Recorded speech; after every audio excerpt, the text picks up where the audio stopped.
దేవీ నవరాత్రులలో వేద మంత్ర పూజలలో స్వర్ణ కవచములు దాల్చిన కనక దుర్గాదేవి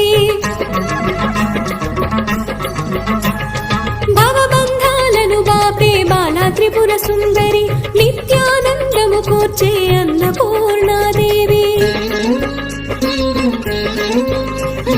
లోక శాంతిని సంరక్షించే సుమంత్రమూర్తి గాయత్రి అక్షయ సంపదలెన్నో అవని జనులకందించే దివ్య రూపిణి మహాలక్ష్మి విద్యా కవన గానము సగు వేదమయీ సరస్వతి ఆయురారోగ్యాలు భోగ భాగ్యములు ప్రసాదించు మహాదుర్గా శత్రు వినాశ